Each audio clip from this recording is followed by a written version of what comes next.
Ketika Nabi Musa menempelkan ujung tongkatnya, seketika tongkat itu berubah menjadi seekor ular. Melihat hal tersebut, Firaun hanya tertawa meremehkan. Lantas dia menyuruh kedua penyihirnya untuk menunjukkan sihir seperti itu. Lalu mereka membaca mantra yang seketika tongkatnya bisa berubah juga jadi ular yang lebih besar. Kemudian ular-ular itu untuk adu mekanik. Namun ular milik Nabi Musa ternyata jauh lebih mematikan, yang dengan cepat membunuh salah satunya. Kejadian itu membuat Firaun mulai gelisah. Sekarang hanya tersisa satu cobra yang bersiap menyerang ular oranye itu. Tapi meskipun kecil, ular ini sangat lincah dan lagi-lagi berhasil membunuh lawannya. Setelah menunjuk bukan mukjizatnya, Nabi Musa memegang buntut ular itu yang seketika kembali berubah jadi tongkat. Saat penyihirnya mengatakan bahwa Tuhan Nabi Musa lebih kuat, Firaun malah menangkapnya. Manusia sombong ini tak mahu mengakui Tuhan yang lain selain dirinya. Selanjutnya di hadapan Raja Firaun, Nabi Musa meminta dengan tegas agar bangsanya dibebaskan dari perbudakan.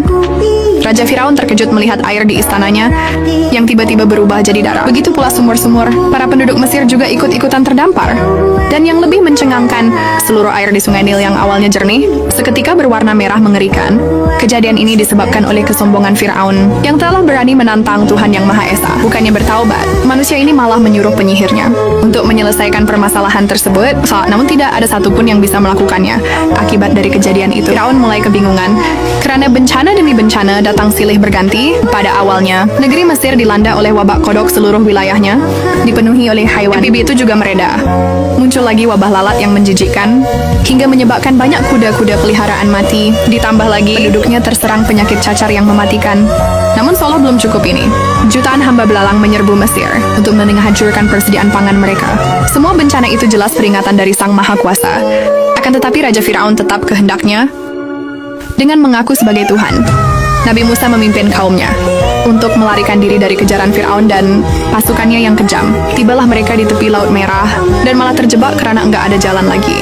Dalam situasi terdesak itu, Nabi Musa berdoa untuk meminta petunjuk dari Tuhan. Tak lama dia pun mendapat perintah untuk mengangkat tongkatnya ke arah laut. Tiba-tiba keajaiban terjadi. Semua orang pun terkejut melihat laut yang terbelah. Bahkan sebuah jalan kering di tengah-tengahnya. Inilah mukjizat yang diberikan Sang Maha Kuasa kepada Nabi Musa.